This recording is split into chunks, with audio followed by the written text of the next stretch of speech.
uma transmissão via Instagram e pelo YouTube para a gente ter esse papo de mãe. Isso mesmo, a gente vai falar de questões muito importantes. Então, hoje eu tô assim para falar de coisas tristes, mas também falar de coisas boas. Sejam muito bem-vindos, Marúcia, Nara, Vandinéia, como eu amo estar com vocês. Muito obrigada por vocês serem essa companhia, tá sempre aqui no Papo de Mãe.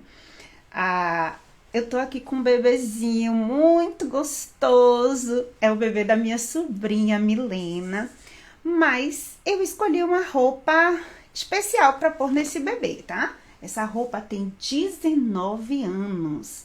19 anos, gente, olha a roupinha desse bebê, um macaquinho, sim. Essa roupa tem 19 anos, a idade que Christian nasceu. E esse bebê é uma boneca, sim, é um boneco, é um objeto. Nunca me deu trabalho. O bebê, o objeto. A roupa não cresceu, mas o dono da roupa cresceu. Então, a gente precisa falar de seres humanos, de seres que crescem, seres que exigem de nós experiência de vida, que dependem de nós. Então, a gente vai falar um pouco dos silêncios. Silêncios diferente dos silêncios de um ser sem vida. Esse boneco vai viver, permanecer nas nossas vidas em silêncio, em total silêncio. E tomara que assim permaneça para sempre. Que esse aqui nunca fale. Em nome de Jesus. Mas a gente vai ter em nossos filhos pessoas que falam, pessoas que reclamam, pessoas que aceitam, pessoas que rejeitam. Então, a gente vai falar um pouquinho dessas pessoas que nós educamos, essas pessoas que nós temos a responsabilidade de preparar para a vida, né? Então, o Papo de Mãe hoje traz para vocês um tema importantíssimo a partir das notícias. Acompanhamos aí os noticiários de TV e é um Papo de Mãe que me deixa muito triste. Trazer para o Papo de Mãe um conteúdo tão sério, né? A gente pensar nas tragédias que têm acontecido ultimamente, dói. Eu não sou familiar, não conheço as pessoas cuja família foi toda ceifada por um filho de 14 anos. Não conheço, não sei de onde são, não sei quem são, nunca os vi. Mas do primeiro momento que eu soube dessa reportagem, que eu comecei a acessar as informações via canais abertos na TV, via sites, a partir do momento que eu comecei a acessar as informações sobre os casos, eu fiquei numa tristeza tão profunda e hoje mais triste ainda, quando eu vi que a namoradinha de 15 anos, né, 3 anos de namoro, a namoradinha de 15 anos, era alguém que tinha conhecimento do fato, era alguém que estava coparticipando por meio virtual e era alguém que trazia um outro planejamento de ceifar a vida de sua mãe.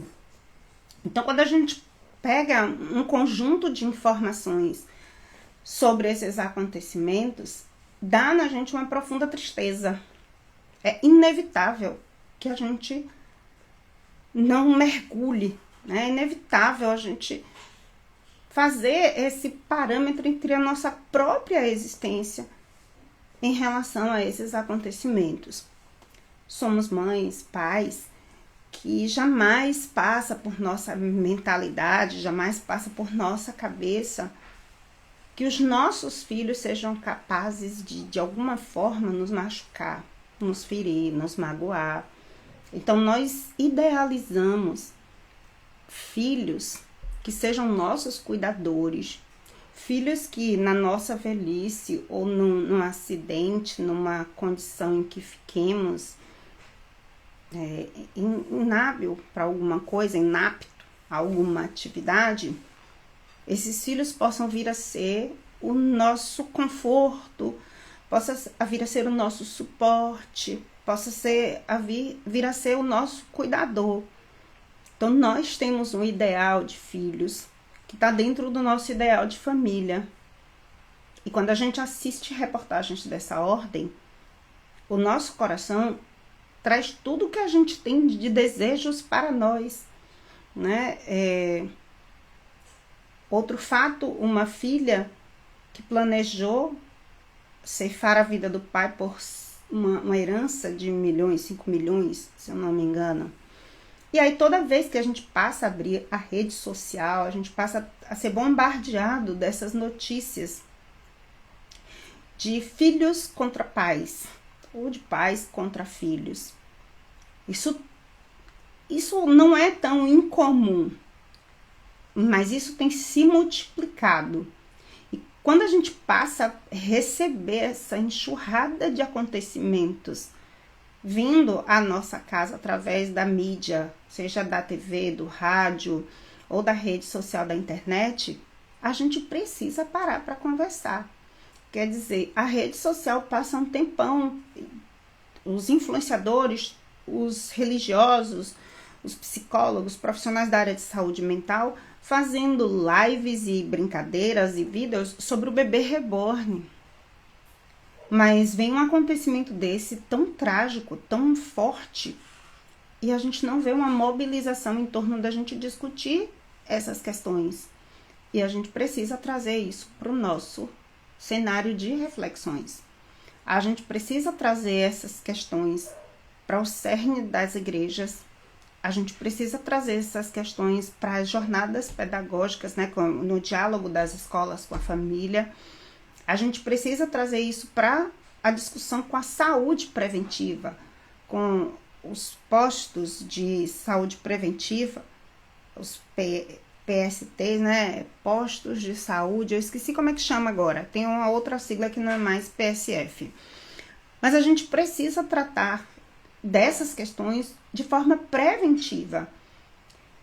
O que está acontecendo com a nossa sociedade? O que está acontecendo com a geração de adolescentes, pré-adolescentes, de crianças? Se a gente for fazer um rastreio das informações, serão inúmeros os casos que a gente vê desde o Brasil a outros países, né? Se a gente se fechar só no Brasil, a gente já vai ter um quantitativo de fatos significativo. É um número alto de homicídios provocados por filhos. A gente tem o caso da Suzane, a gente tem vários outros casos que se tornaram aquele boom midiático. Todo mundo passou a saber, todo mundo acompanhou.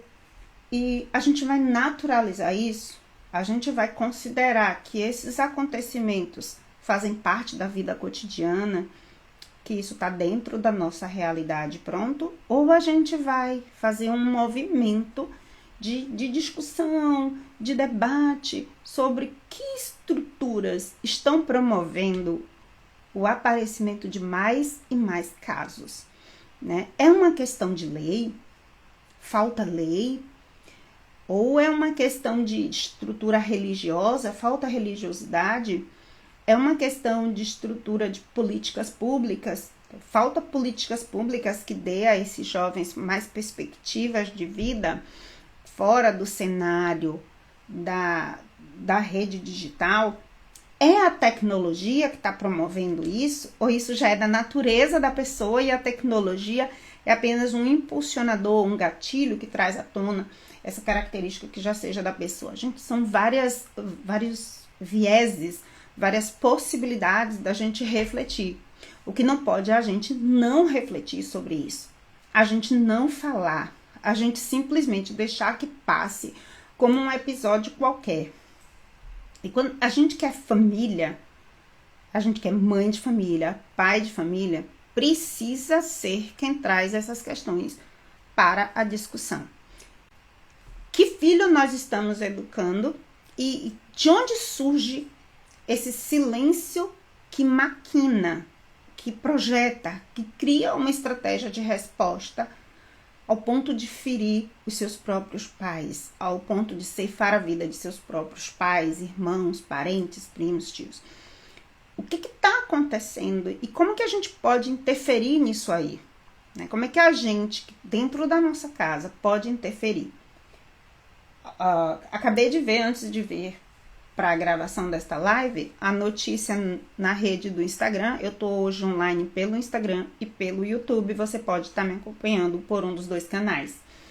Eu olhava no Instagram e visualizava de uma avó que foi reclamar do uso do celular e recebeu tiros e acabou sendo também ceifada. Aí a gente vê que todos os casos estão em torno de uma palavrinha. Todos eles correspondem a uma ação após a palavra não ter sido dita. Todos esses acontecimentos, eles ocorrem em torno de um não. Então, o que está acontecendo? A gente agora não pode dizer não aos filhos. Os filhos não podem mais ouvir o não. Né? A gente vai viver numa sociedade em que a gente se assusta e vira refém dos nossos filhos, sem poder dizer a eles que determinada coisa não será praticada, determinado bem não será dado, sem poder negar permissões. A gente vai viver numa sociedade que venha por esse caminho. É disso que a gente precisa falar. Então, quando a gente vai falar desse silêncio dos nossos filhos, e eu já tinha feito um outro momento, tá aí gravado, para a gente falar da importância de tirar nossos filhos dos quartos, né? Os filhos saírem do quarto. Hoje vai além desse sair do quarto. É a gente falar de comunicação. É a gente falar de como os nossos filhos são capazes de nos escutar e como nós somos capazes de escutar os nossos filhos. É disso que a gente precisa falar.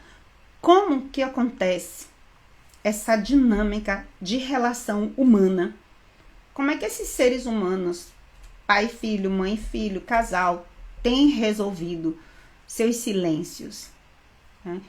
Primeiro é eu não posso lançar uma pergunta a vocês e não trazer uma resposta, né? Então, tanto vocês podem aí contribuir no chat, tem uma distância de tempo da transmissão, mas assim que eu ver sua pergunta, sua opinião, sua ideia, sua sugestão aqui no chat, eu vou poder estar acompanhando. Também no YouTube, você pode fazer sua pergunta lá no chat, que a gente vai respondendo aqui ao vivo. Será um imenso prazer e a oportunidade é para vocês discutirem, é para vocês opinarem, para vocês trazerem o olhar de vocês sobre esse tema, sobre estas questões. Continuo, gente, é um tema que me custa caro, porque eu fico muito triste quando eu penso sobre o que eu estou falando, né? Eu assistia com a Marúcia, minha irmã, ela tá aí na live. Mari, você é fantástica, viu? Parabéns por tudo que você é e muito obrigada por tudo que você tem feito e é na minha vida. A gente assistia a uma parte da reportagem na TV e nós tínhamos mutuamente muita tristeza em acompanhar. É muito, muito triste a gente ver uma sociedade que carrega essa marca. Isso já está marcando a sociedade. E se não te fere, reveja os seus conceitos, reveja os seus princípios, porque tem alguma coisa estranha se você não se incomoda com um fato tão forte como esse. Um menino de 14 anos se desfazer da família inteira, né, do seu núcleo familiar por inteiro, e de uma forma tão trágica, e de uma forma tão arquitetada, tão elaborada, né? Alguém me perguntou assim, mas será que um menino de 14 anos teria força física para arrastar esses corpos? Né? Pai, mãe, irmãozinho, o irmãozinho tinha 3 aninhos de idade, os pais já eram adultos, então são corpos pesados. Como é que um menino de 14 anos, gente, 14 anos, tem muitas ideias, muita estratégia. Mas aí, o que mais me feriu não foi só a habilidade de produzir o mal, mas foi a habilidade de dizer que não se arrepende e que faria tudo de novo. E a gente pensar que a parceira dele, que assistiu remotamente, que acompanhou remotamente os acontecimentos, havia no propósito de fazer com sua mãe também. Então, ele seria também coautor de um outro homicídio. Então, a gente fica assim pensando, meu Deus, né? O que move essas pessoas? Mas a gente tem um hábito de idealizar que tudo que é ruim não vai acontecer com a gente. Ah, comigo não, os meus jamais. Será que esses pais também imaginaram que o seu filho seria capaz de um episódio desse? É você que pode pensar aí, né? Será que esses pais... E passou na mente desses pais em algum momento que seu filho poderia produzir algum mal dessa intensidade? Eu creio que esses pais não tiveram essa ideia, não passou pela cabeça deles, como não passa pela nossa. Nossa, eu criei meus filhos, nasceram de mim, são pedaços de mim, são pedaços do meu corpo, pedaços do meu sangue. Então, eu não vou imaginar nunca que isso será capaz de produzir um mal tão intenso contra a minha vida. E agora, eu vou viver com esse pânico, eu vou viver aterrorizada se o meu filho vai fazer isso comigo? Nosso bate-papo não se trata de viver sob o terror, viver sob o medo, mas viver sobre a perspectiva de fazer algo melhor para que não venhamos a experimentar um episódio desse tão próximo da gente. Então, a ideia não é produzir um comportamento que a gente se sinta refém dos nossos filhos, ou tratar nossos filhos sempre como se fossem produtores de uma maldade. Mas é a gente pensar no que olhar nós temos sobre a realidade que são os nossos filhos. Eu acredito que as educadoras aqui que estiverem presentes na live já tiveram a experiência de ouvir mães falando de seus filhos totalmente diferente do aluno que a gente tem na escola. Defende seus filhos, mesmo tendo consciência de que seus filhos cometem atos falhos e graves. Mas, quando chega no cenário educacional, o vilão é sempre a própria escola, os colegas ou a professora, a instituição. Isso é muito comum, mais comum do que o que vocês imaginam. Isso não é charge, isso não é uma figurinha de internet, isso não é meme. Não, o meme representa a própria realidade. A charge é uma representação da realidade. O que nós temos é pais que, em defesa de seus filhos, omitem o comportamento, mascaram, camuflam o comportamento. Então, para defender seus filhos, partem para um ataque que acaba que todo mundo é errado, menos os seus filhos. Então, a gente precisa falar sobre essas questões, né? Eu vou mandar um abraço aqui para Terezinha, João Elias, Marinalva, Alana, Edmara, beijo para vocês, Vera Santos, deixa eu ver que tem mais gente aqui, lembrando para vocês que eu tô aqui no Instagram e tô no YouTube, então vocês podem acompanhar a nossa live, Lori Mascarenhas, Lorena, aqui, uma princesa, gente. Então, a palavra princesa me lembra até algo que eu quero refletir com vocês em torno desse termo aí. Então, os pais chegam numa defesa de seus filhos, que é como se jamais seus filhos tivessem cometido erros. Sempre o erro é alguém que está interferindo. E ainda temos aquela coisa da influência, de supor que é sempre alguém que está influenciando o seu filho para fazer aquela coisa.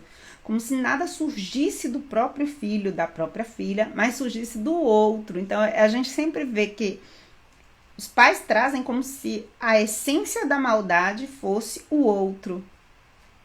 Então, a gente precisa parar para pensar um pouquinho. Eu creio que logo, logo vai se abrir um debate no Brasil sobre a redução. Vamos viver um outro momento de redução da maioridade penal. Já passou da hora e esses episódios eles só trazem mais necessidade de discutir esse tema. Eu já vi a rede social se mobilizando em torno dessa ideia de discutir sobre a maioridade penal. O jovem adolescente já dizia assim, só vou ficar 3 anos preso. Então, ele já sabia que ele vai ficar 3 anos preso, que depois tudo bem, tá tudo bem, vai se resolver, não precisa ficar preocupado. Então, isso faz com que a gente pare para refletir sobre a questão da legislação brasileira. Por que um jovem que cometeu tal ato, tais atos, ele vai ficar com esta dinâmica aí? Gente, os jovens, adolescentes, as crianças, elas passaram a receber informações que nós nunca tivemos na idade deles. Então, eles hoje fundamentam a vida deles com base nestas informações. Então, o adolescente, ele já tem o conceito de consequência. E a primeira coisa que ele faz é avaliar se essa consequência será duradoura, né? Ele vai levar muito tempo pagando por um erro ou não. E esse rapazinho de 14 anos que cometeu essa atrocidade com sua família, ele pensou nisso. É tanto que ele chegou a afirmar que só seriam 3 anos de retenção, né? Que só ficaria fora do convívio social por 3 anos. Isso nos chama muita atenção porque eles têm acesso à informação, mas eles precisam de adultos que possam estar refletindo estas informações com eles. Eu acredito que o papel do professor vai se alargar por muitos e muitos anos. Eu acho que a inteligência artificial, a IA, né, ela ainda não vai ocupar o lugar dos professores por conta desse papel que o professor tem de promover a reflexão. Mas mais do que entregar aos professores a responsabilidade sobre essa reflexão, é os pais pensarem sobre esse lugar de refletir com seus filhos. Eu não posso deixar que eventos como esse passe para os ouvidos do meu filho, dos meus filhos, como se fosse um acontecimento natural. De tanto naturalizar as coisas, elas vão chegando cada vez mais próximas da gente. Eu naturalizo palavrões. Então, se para mim é natural ouvir palavrões na rua e eu não sentir incômodo e não falar com os meus filhos sobre o incômodo que o xingamento me provoca, perto da minha casa começa a ter. E depois começa a ter na sala da minha casa. Então, eu vou começar a ver meus sobrinhos, meus filhos juntos xingar e eu vou ficar em silêncio. Então, depois eles deixam de produzir esse xingamento na sala e vão começar a produzir na cozinha perto de mim. E daqui a pouco tá dentro do meu quarto, eu e os meus familiares todos ouvindo esses xingamentos. De tanto naturalizar as coisas, a gente começa a aproximar essas coisas da gente. Então, se a gente não debater esses acontecimentos com os nossos filhos e não mostrar nossa indignação, a nossa decepção enquanto olhar sobre o ser humano, se a gente não mostrar o quanto isso nos magoa, enquanto isso nos fere, isso vai se tornando natural. Não se enganem, seus filhos todos sabem desse acontecimento. Todos os seus filhos sabem das maldades que estão sendo produzidas no mundo, porque eles estão tendo acesso a essa tecnologia. E Elisângela, o meu fica só no YouTube. No YouTube ele tá vendo, o meu fica só no TikTok. No TikTok ele tá vendo, o meu fica só no Kawaii. No Kawaii ele tá vendo, o meu fica só no Instagram, no Facebook. Não importa. E se ele é um daqueles que meio-dia o canal da sua casa não sai dos programas de reportagem popular, aí é que ele sabe mesmo desses acontecimentos, né? A gente tem repórteres de TV do horário de meio-dia que sempre tá passando esses acontecimentos. Então, se os filhos estão ali no horário do almoço, a TV está ligada, por mais que ele pareça não estar prestando atenção, não estar focado, mas ele está ouvindo isso e a gente precisa falar sobre isso. A gente precisa falar sobre esses comportamentos, a gente precisa refletir, porque o nosso silêncio vai alimentando a nossa concordância, né? Eu assisto a sessão da Câmara de Vereadores de Cruz das Almas e de São Felipe e tal, e vejo muito assim, quem for do contra que se manifeste, né? Quem for a favor, permaneça do jeito que está. Permanecer em silêncio, permanecer do jeito que está, é uma espécie de concordância, gente. Quando eu não me movimento para mostrar a minha insatisfação, eu estou apresentando minha concordância. Então, o nosso silêncio em torno de algo tão de uma atrocidade tão profunda, isso diz que a gente concorda. É como se a gente comungasse com um ato tão severo. Ah, Elisângela, que é absurdo. Não, não é absurdo. Tudo que a gente traz em torno do silêncio é uma forma da gente estar aprovando, da gente estar afirmando silenciosamente que isso não é errado, que está tudo bem, que é assim mesmo. Então, isso legitima os jovens a cometerem mais. Então, a sociedade precisa se manifestar diante de fatos como esse para que os jovens reflitam sobre suas atitudes. A família precisa se manifestar. A igreja precisa se manifestar. Ainda mais quando nós vamos assistindo uma crescente. Se a coisa já é ruim para 1 ou 2 episódios, e quando a gente vai assistindo uma crescente, isso vai se naturalizando e isso vai nos aproximando ainda mais desse episódio. Então, a gente tem a responsabilidade social, a gente tem uma responsabilidade moral, familiar, cristã, de trazer esses temas para nossa discussão. Boa noite, Gildinei, boa noite, André, sejam muito bem-vindos. A gente precisa falar de como vamos escutar os nossos filhos e como nossos filhos precisam escutar a gente. Observe que quando eu fiz a chamada desta live, eu coloquei assim, sobre os silêncios das crianças e adolescentes. Que silêncio é esse? É o silêncio de quem não desabafa sobre suas angústias, sobre suas insatisfações? Ou é o silêncio de quem também não escuta? Porque se a família não discute, não debate, tá tudo bem. E a gente precisa, nessa discussão, falar de consequências, gente. Para a geração de hoje, as coisas são sem punição. É como se todo ato tivesse uma punição muito curta, né? Eu não sou a favor da pena de morte.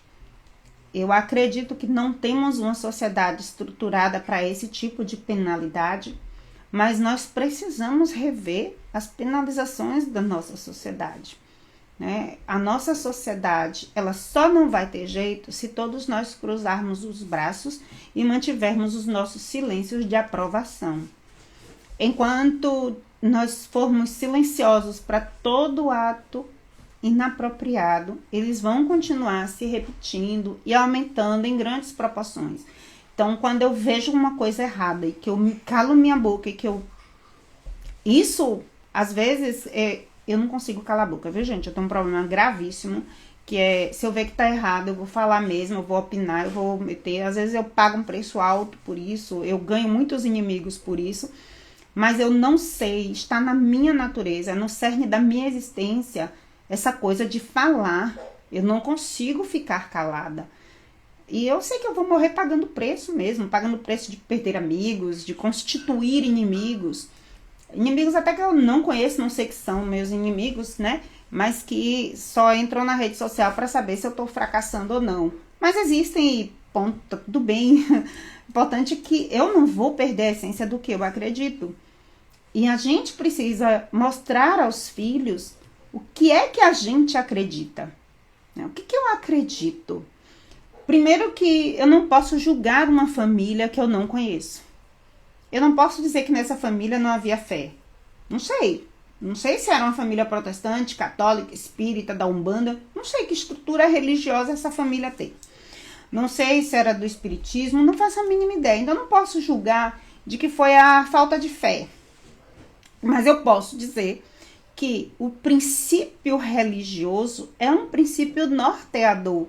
É um princípio que nos ajuda a inserir nossos filhos numa comunidade de valores, numa comunidade de ética, de moral. Então, são as reflexões que a igreja traz em suas dinâmicas, elas promovem a oportunidade dos jovens, adolescentes, crianças repensarem suas práticas, pensarem em causas e consequências.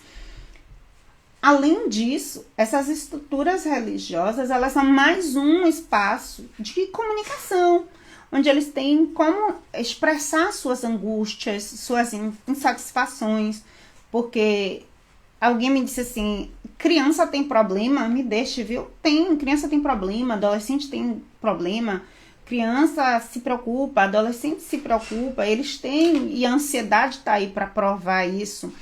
As crises de ansiedade, os transtornos generalizados de ansiedade e a depressão são provas fiéis aí de que a cabecinha dos meninos também está cheia de coisas. E às vezes eles precisam de um ambiente em que eles tenham uma escuta qualificada.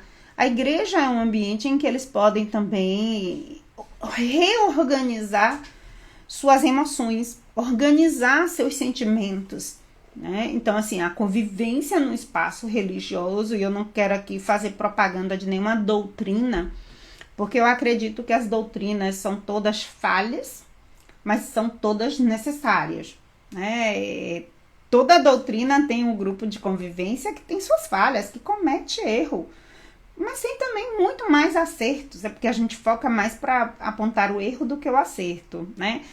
Tem dado tão certo que tem durado gerações aí, né? Milênios, anos, desde antes de Cristo já existia os fundamentos religiosos.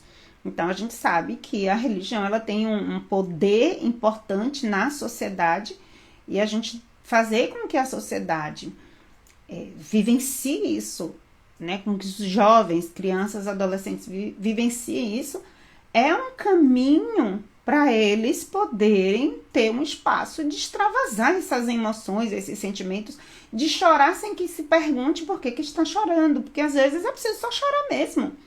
Às vezes a gente não deixa mesmo os meninos chorarem não, viu? A gente quer logo saber o que é. Eu mesmo digo a eles assim, enquanto não me disser o que é, eu não vou parar de perguntar.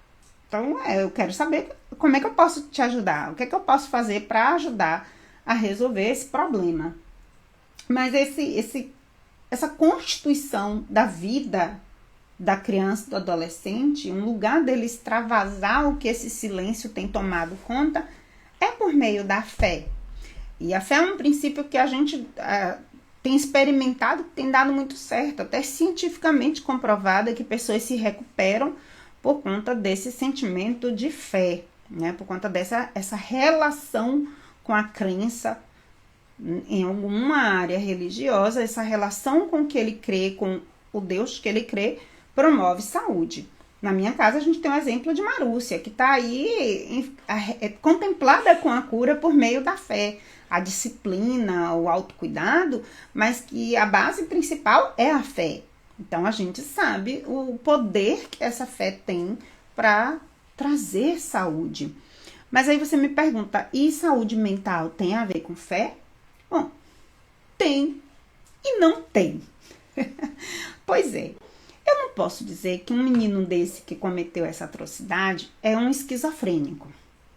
Eu não posso dizer que é um psicopata. Eu não posso dizer nada disso porque são condições que se avalia clinicamente. Então, o especialista em saúde mental é quem avalia como é a relação desse menino e sua saúde mental. Mas a fé, ela é uma expressão que você consegue organizar a sua saúde mental. Saúde mental começa como a saúde física também, pela prevenção. Eu preciso prevenir, eu preciso estabelecer comportamentos, condições que não permita que eu adoeça. Então, quando eu estou convivendo num espaço em que eu gerencio a minha fé, em que eu tenho um ambiente para expressar a minha fé, ali eu estou tratando de uma saúde mental preventivamente. Eu estou diminuindo as probabilidades do adoecimento mental. Ah, Elisângela, então todo mundo que está numa igreja não adoece mentalmente? Adoece. Padres adoecem, pastores adoecem, porque são múltiplos fatores, né? são várias as causas que levam ao adoecimento mental. Essa causa ela pode ser física, biológica, ambiental, pode ser promovido por uma família disfuncional, por uma condição insalubre de sobrevivência, a fome mesmo, a miséria, elas promovem um adoecimento físico e mental, né? Promove a depressão, a ansiedade, várias outras condições adquiridas por conta do meio. Tem a parte dos hormônios, né? Então você tem o seu corpo não está bem ajustado. Então, biologicamente, eu posso ter condições que favoreçam ao adoecimento mental.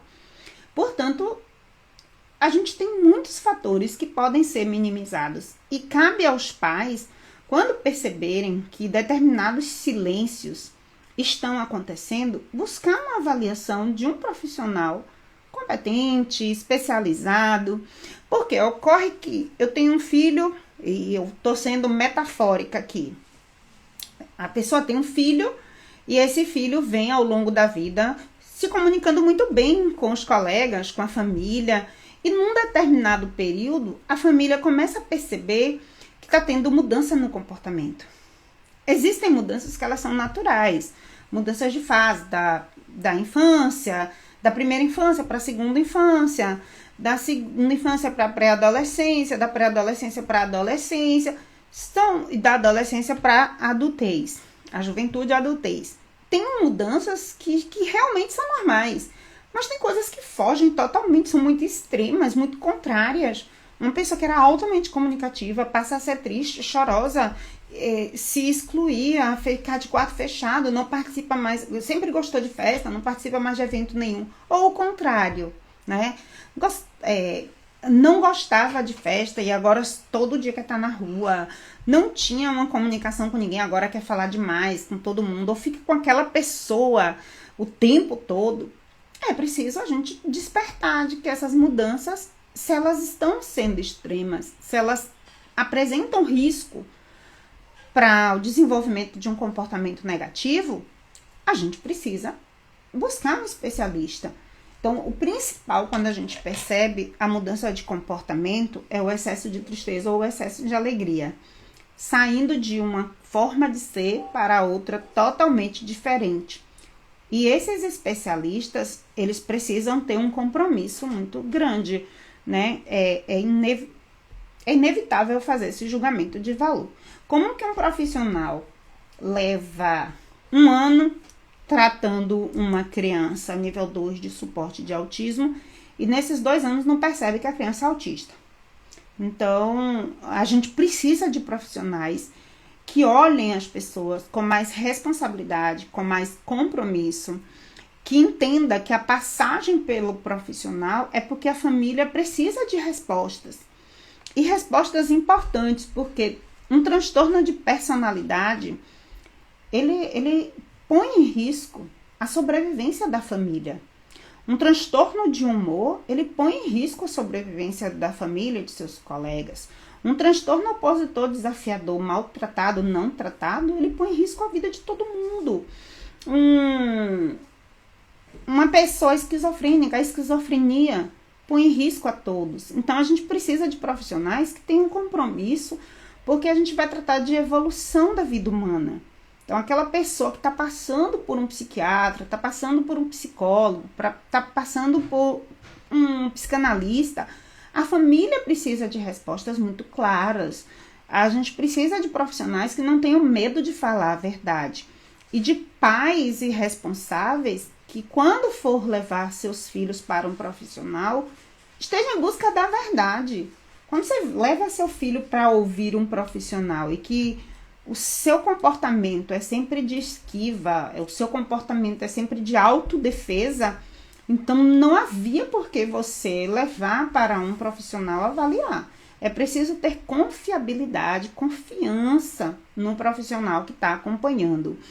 E isso precisa ser relatado, o profissional precisa escrever sobre o comportamento e fazer os encaminhamentos devidos. Se eu percebo que uma criança ela tem um perfil patológico, né, de esquizofrenia, não é a área que eu vou tratar. Então, eu preciso encaminhar essa criança, esse adolescente, esse jovem, para um psiquiatra, para que o psiquiatra faça essa avaliação e dê as devidas providências no cuidado medicamentoso dessa pessoa. Se eu percebo que é um transtorno de humor, eu não posso tratar transtorno de humor. Então, eu preciso encaminhar essa criança, esse adolescente, para um psicólogo. Porque é o psicólogo que vai fazer esse trabalho. Elis, por que você fala que você não vai ficar? Porque o neuropsicopedagogo, ele trabalha com um foco na aprendizagem, na capacidade do indivíduo aprender. Aprender a ser, aprender a fazer. O que eu posso, enquanto neuropsicopedagogo, é ficar em parceria com esses profissionais da saúde mental para promover ajustes, tanto no cenário familiar, escolar, social. Então, a gente fica ali dentro do grupo multiprofissional, mas tem os profissionais que são o ponto central, que é o profissional fundamental, quando vai se tratar de saúde mental. E o que eu diria que é o tripé desse cuidado? Tudo fica de pé sobre um tripé, né? O que é um tripé, Elisângela? Se tem alguém que não sabe o que é um tripé, é isso aqui, ó, que segura. Isso, ó, 3 pontinhas, tá vendo? Meu microfone tá num tripé. Então, eu tenho 3 perninhas para segurar bem meu microfone. E você já viu que a gente tem mesas sem 4 pés. A gente tem mesas com tripé que fica lá bem apoiado. Então, para a gente tratar da saúde mental e de quebrar esse silêncio, a gente precisa de um tripé na educação das crianças, adolescentes, jovens. E o tripé, para mim, ele começa pela fé, né? Como eu já falei para vocês, não é uma fé de religião. Não tô falando de religiosidade, eu tô falando de crença, de ter perspectiva de futuro, de algo maior que a gente.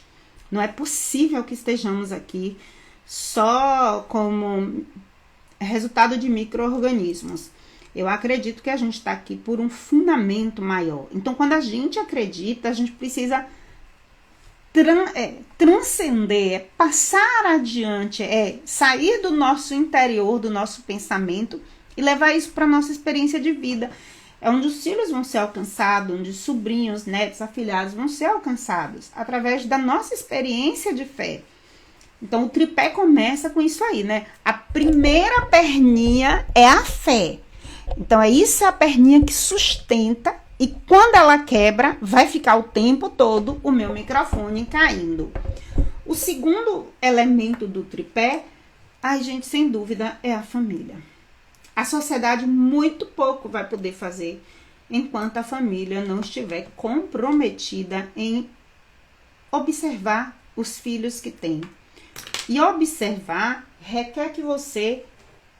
Deixa eu ver se eu encontro a palavra certa.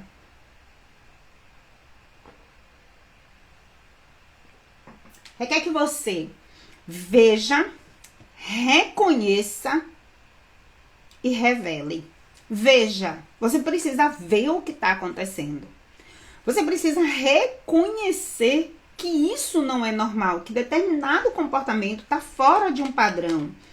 E você precisa se comprometer, trazer isso, ser revelado para que os cuidados sejam dados. E esse reconhecer passa porque quando você vê e você leva para o médico, você às vezes não quer reconhecer. Você viu, você até levou, eu até levei no médico, mas você não se comprometeu em reconhecer. É conhecer a profundo e assumir atitudes que modifiquem. Tirar essa legenda de o pai é assim, porque a mãe é assim, porque a avó dele é assim, porque está repetindo o comportamento de alguém. Não está repetindo o comportamento de ninguém. Se a mãe é assim, então a mãe também precisa se corrigir. Se o pai é assim, então o pai também precisa se corrigir. E quando você levou para um profissional, porque você sabia que havia algo inadequado, essa ideia de sempre justificar um comportamento inadequado, apontando que o comportamento do outro é assim também, nunca vai resolver. Então, se o filho está sendo avaliado, está sendo acompanhado, e um profissional diz para você que esse comportamento é prejudicial, não dê a resposta de que é porque a mãe quer assim. Gente, isso é um problema da mãe. Agora a gente vai tratar do problema do filho, que não pode estar reproduzindo esse comportamento. Então, a gente precisa ter esse reconhecimento do comportamento que não se ajusta ao cenário de convivência social e que põe em risco a própria família. Então, o tripé é fé, família e comunidade. Como é difícil comunidade, gente. Viver em comunidade é a coisa mais difícil que existe. Um abraço aí para o Wenderson. Michele, assistente social maravilhosa, gente. Ela trabalha aqui no município de Cruz das Almas, é assistente social da Secretaria de Educação. Daiane, sejam todos muito bem-vindos. Andréa Rocha, amada do meu coração, como é bom te ver. Reforço Pequeno Aprendiz. Gente, esse reforço para mim é uma grande bênção. Lara faz parte do Reforço Pequeno Aprendiz e tem tido bons resultados. Eu fico muito feliz, viu? Muito feliz aí com a equipe do Reforço. Não vou falar nome porque são duas, viu? São duas tias que trabalham lá e elas dão um show de competência. Muito obrigada, viu, meninas do Reforço, por estarem sendo as pessoas que colaboram comigo nesse processo. Comunidade. Viver em comum é muito complicado, porque nem dentro da casa que você reside consegue se viver em comum. Denise Santana, bem-vinda. A gente não consegue viver em comum com os nossos pares, que têm o nosso sangue. Imagine viver em comum com pessoas de casas diferentes, de culturas diferentes, culturas religiosas, culturas alimentares, culturas artísticas. A concepção de mundo da pessoa é totalmente diferente da nossa. Já é muito difícil isso, né? Então, como é que a gente precisa deles? A gente precisa muito. Se a comunidade não estiver alinhada, e aí eu sou abençoada porque eu vim morar em uma rua, que é uma rua em que a gente tem o grupo dos vizinhos, né? Os vizinhos queridos. Eu fico muito feliz mesmo de ter nos meus vizinhos pessoas que posso contar com elas e que elas podem contar comigo. É lógico que a gente não tem tempo de estar o tempo todo assistindo a vida alheia, mas a gente sabe que pode contar um com os outros. Então é muito importante que a comunidade se responsabilize. Nas aldeias indígenas, a comunidade aldeã, ela era toda responsável pela proteção das crianças. Então, a gente precisa também alertar. Oi, Domingas, boa noite. Laços de Miri também, boa noite. Mas só que a comunidade, ela tem se defendido muito. Do que a comunidade tem se defendido? É que os pais dessa geração, eles têm tanta dificuldade de aceitar que seus filhos erram, que quando uma vizinha vem tratar de um comportamento inadequado do filho, essa vizinha é atacada. Então, para não ser atacada, ela prefere omitir o que vê. E aí a comunidade acaba não fazendo mais parte do processo de educação das crianças. E isso eu tô falando porque eu moro numa cidade pequena no interior da Bahia. Eu moro em Cruz das Almas, interior da Bahia. Imagine quem mora em cidades grandes, que vivem em apartamentos, em prédios, né? Que nem se veem, passam uma vida sem se ver. Pessoas que morrem e ficam lá em putrefação, apodrecendo mesmo, e que só é descoberto porque alguém se incomodou com o mau cheiro. Até então, ninguém nem lembra que existe, né? A gente viu um episódio de uma mulher que estava no subsolo de um prédio, e ela ficou lá não sei quantos anos com a TV ligada, né? Oi, Domingas. O tema de hoje é sobre os silêncios das crianças e dos adolescentes. A gente está se baseando naquele episódio em que um adolescente de 14 anos ceifou a vida de toda a família, né, de seu núcleo familiar, porque a namoradinha de 15 anos de outro estado e os pais disseram não para ele. A gente está se baseando nesse episódio para falar do comportamento das crianças e dos adolescentes. É muito importante que vocês assistam depois, quem entrou, porque a gente precisa refletir. É um compromisso social que a gente tem. A gente não pode passar a vida falando de bebê reborn. A gente precisa falar de pessoas que crescem, que amadurecem e que vão envelhecer, e falar de nós que vamos passar por todo esse processo de envelhecimento. Então, a comunidade, essa mudança nas estruturas da comunidade faz com que a gente não participe mais do processo de educação de outras crianças que não sejam os nossos. E quem promove esse distanciamento? Nós mesmos, quando não aceitamos que o vizinho fale que nossos filhos fez algo errado. Então, quando a gente vê que um filho nosso desrespeitou um vizinho e a gente ignorar esse desrespeito, a gente está contribuindo para que esse vizinho não se sinta responsável por nossos filhos. Então, assim, hoje aqui em casa, todo mundo sabe que o que eles praticarem de errado na rua vai chegar aos nossos ouvidos. E ao chegar aos nossos ouvidos, eu não vou repreender o meu vizinho ou a minha vizinha, eu vou agradecer. E os meus filhos vão ouvir a repreensão que eles precisam ouvir. E Cristiano vai fazer a mesma coisa. Ah, será? Não, meu amor, aqui a gente já tem prova disso. A gente já teve que dar punição importante a partir do que a vizinhança apresentou pra gente. Porque comportamentos inadequados precisam ser corrigidos. Ou a gente vira refém dos nossos filhos. Então, os filhos vão respeitar e vão entender que isso é expressão de amor. Expressão de amor não é a gente dizer sim para tudo. Expressão de amor não é dar tudo aos nossos filhos. Imaginem se meus filhos recebessem todos os dias R$1.000. Do que eles iriam precisar mais para a vida? Mais nada. Todo dia R$1.000, ele tinha 5.000 por semana.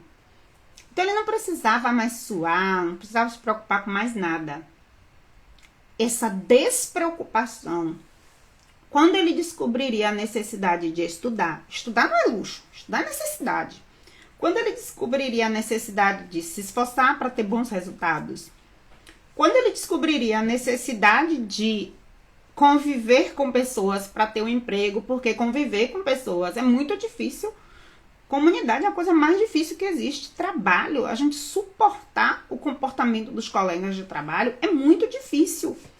Muito difícil mesmo. Então, quando é que meu filho, ganhando R$1.000 diariamente, entenderia que ele precisa suportar essa convivência com o diferente se ele tinha tudo em suas mãos? Então, a gente precisa se comprometer, né, se responsabilizar em que os nossos filhos entendam as necessidades. E não se trata de fazer com que os nossos filhos passem fome, porque já basta a fome em Gaza. Já basta a gente não ter sensibilidade nenhuma para o que está acontecendo nos países que estão em guerra.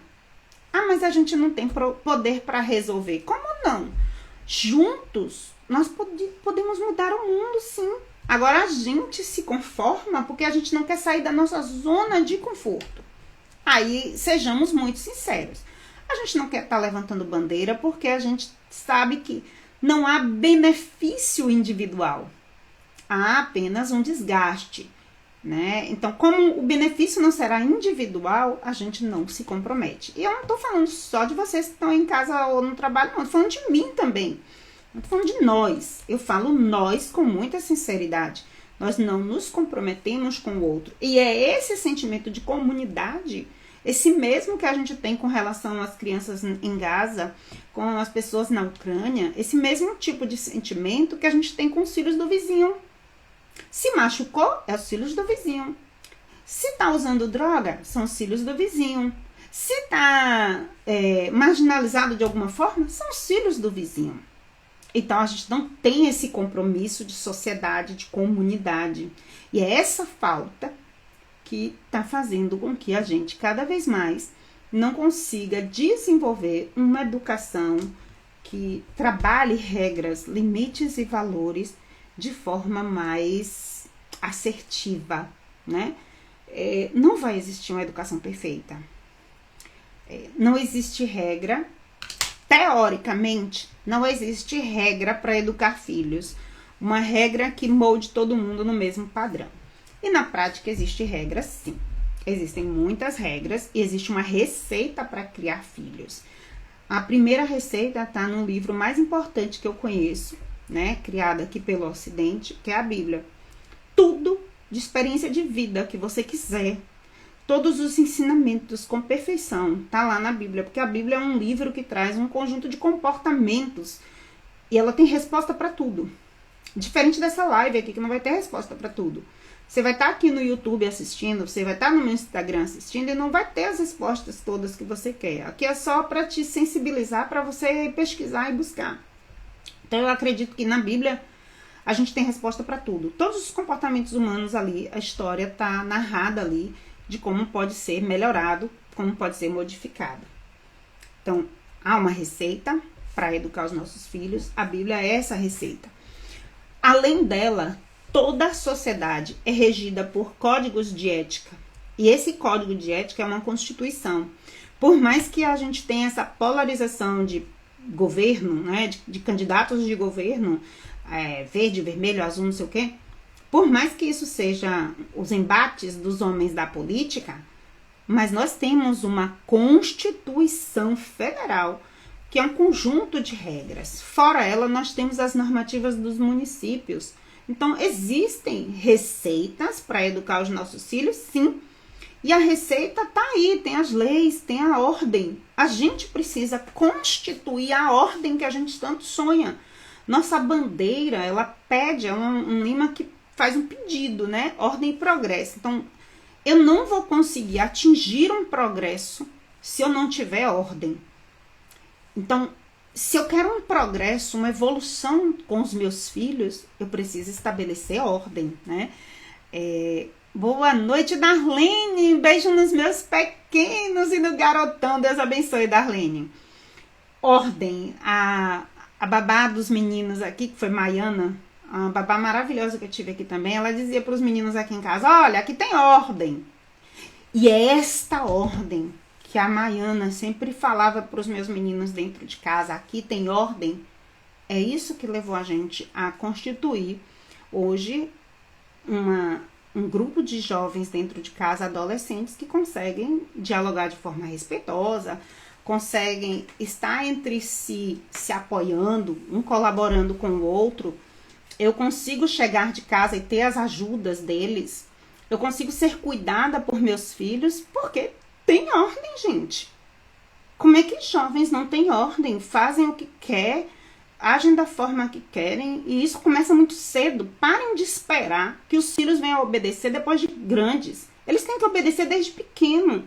Menino derrubou objeto, ele tem que ser repreendido. Ele só vai entender que aquilo não é para fazer se houver a repreensão, se houver a apresentação desse não. Porque se você não apresenta esse não agora, quando você vai apresentar, para ele é trágico. Ele não sabe lidar com o não. Eu não sei como foi a educação desse menino de 14 anos que matou os pais e o irmão. Eu não sei como foi essa educação. Mas possivelmente era um menino que não sabia viver com o não. Não soube se relacionar com a proibição dos pais. Então a gente precisa estabelecer na educação dos nossos filhos o limite. Boa noite, Rosângela, seja bem-vinda. Limite. Limite, gente, é a definição do certo para o errado. Não existe meio termo, ou é certo ou é errado. Então, você não tem que estar aprovando tudo que os seus filhos fazem e desconstituindo autoridades. Os filhos muitas vezes se comportam mal na escola porque sabem que as mães vão para a escola defender o filho. Não vai defender a educação do filho, vai defender o filho. E para defender, acaba atacando. Os filhos assistindo pais entrando em conflito com professores. Filhos que veem os pais usando palavras de baixo valor, xingamentos.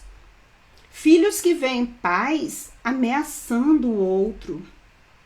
Sabe? Filhos que veem pais chegarem embriagados.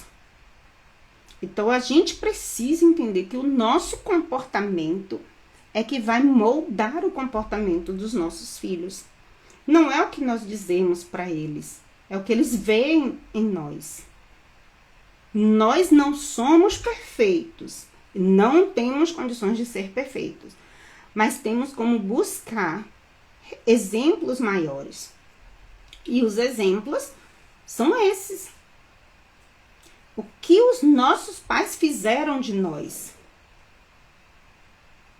Eu quero ter um filho com os mesmos valores que os meus pais pregaram para mim. E pais, eu falo minha mãe e meu padrasto, porque eu não tive convivência com pai biológico. O que minha mãe e meu padrasto trouxe, é isso que eu quero para minha vida, dos meus filhos. Esse exemplo, me lembro muito quando eu cuidava do meu padrasto, de quando eu não queria murmurar e não murmurei. Por que eu não queria murmurar? Porque quando eu chegar na idade que meu padrasto chegou e se alcançar uma condição igual a dele, eu quero ser bem cuidada. Eu não quero ser causa de murmúrio para filho, nora. Eu não quero ser essa causa disso. Então, meus filhos puderam participar comigo do ato de limpar, do ato de dar um banho, do ato de vestir uma fralda, do ato de fazer troca de curativo. Meus filhos participaram comigo disso e viram eles mesmos o amor que havia em tudo isso. Então, a gente precisa ter comportamentos. Toda vez que a gente for ter uma atitude com o nosso vizinho, com uma pessoa mais idosa, com uma pessoa com menor poder aquisitivo, porque tem gente que trata muito bem quem é rico e quem é pobre trata muito mal. Toda vez que a gente estiver tratando alguém, a gente precisa entender que isso vai voltar pra gente no comportamento que os nossos filhos terão conosco. Se isso tudo vai dar certo, eu não sei, mas o que eu sei é que a receita que eu conheço é essa. Aquela que tá ali na palavra de Deus, né? Eu creio na Bíblia como expressão da palavra de Deus. Creio como homens inspirados que constituíram aquela escrita. Então, eu espero que um dia colhamos, né? Que a gente possa colher os frutos desse encontro com Deus através da receita de educação para os nossos filhos. Existe uma receita, a receita está na palavra, a receita está nas leis, né? Que filho bom é aquele que entende que existe regra, entende a ordem como necessidade, para que seus filhos aprendam a respeitar vocês na adolescência. Ensine ele a respeitar desde criancinha. Para que seu filho entenda que quem ensina é porque aprendeu antes. Respeite os professores. Não espere que seus filhos respeitem os professores. Respeitem vocês. Respeita a mãe, respeita o pai. A forma como você, mãe, você, pai, a forma como você, na sua idade hoje, trata os seus pais. Seus filhos tendem a lhe tratar do mesmo jeito quando eles estiverem adultos. Aquela voz, aquele tom de voz que você usa para sua mãe, aquele tom de voz que você usa para o seu pai, é o mesmo tom de voz que eles vão usar com vocês. Então, observem como os filhos aprendem com o exemplo que a gente dá. Rosângela, Adriane Barreto, Bruna Almeida, Joseval, um prazer ter vocês aqui comigo. A gente está encerrando essa live agora, né? Tá ficando gravada no YouTube e no Instagram. A gente está desde do último encontro, estamos nos 2 canais. É com imenso prazer que hoje eu trouxe uma reflexão importante, né, sobre o caso do rapaz de 14 anos que trouxe o fim da sua família completa por ter ouvido um não. Um não pode, não vai. E esse não precisa ser dito no momento certo para que a gente não desenvolva uma sociedade tão desajustada. Foi um prazer imenso estar com vocês. Que a graça e a paz do Senhor Jesus esteja em seus lares, com suas famílias. Que possamos educar para construir um mundo cada vez mais justo, mais tranquilo, mais ético. Forte abraço para todos vocês. A live fica gravada e na próxima terça-feira tem Papo de Mãe aqui com Elisângela Abreu, no Instagram e no YouTube.